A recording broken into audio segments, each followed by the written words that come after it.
Ezekiel chapter 5. And thou, son of man, take thee a sharp knife, take thee a barber's razor, and cause it to pass upon thine head, and upon thy beard. Then take thee balances to weigh, and divide the hair. Thou shalt burn with fire a third part in the midst of the city, when the days of the siege are fulfilled. And thou shalt take a third part, and smite about it with a knife, and a third part thou shalt scatter in the wind, and I will draw out a sword after them. Thou shalt also take thereof a few in number, and bind them in thy skirts. Then take of them again, and cast them into the midst of the fire, and burn them in the fire, for thereof shall a fire come forth into all the house of Israel. Thus saith the Lord God, This is Jerusalem. I have set it in the midst of the nations and countries that are round about her. And she hath changed my judgments into wickedness more than the nations, and my statutes more than the countries that are round about her. For they have refused my judgments and my statutes, they have not walked in them.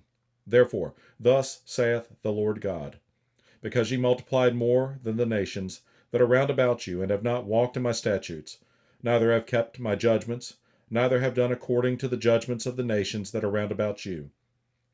Therefore thus saith the Lord God, Behold, I, even I, am against thee, and will execute judgments in the midst of thee in the sight of the nations. And I will do in thee that which I have not done, and whereunto I will not do any more the like, because of all thine abominations. Therefore the fathers shall eat the sons in the midst of thee, and the sons shall eat their fathers, and I will execute judgments in thee, and the whole remnant of thee will I scatter into all the winds.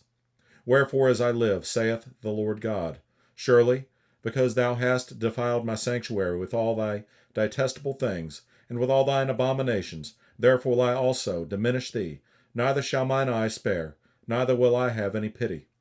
A third part of thee shall die with the pestilence, and with famine shall they be consumed in the midst of thee, and a third part shall fall by the sword round about thee. And I will scatter a third part into all the winds, and I will draw out a sword after them. Thus shall mine anger be accomplished, and I will cause my fury to rest upon them.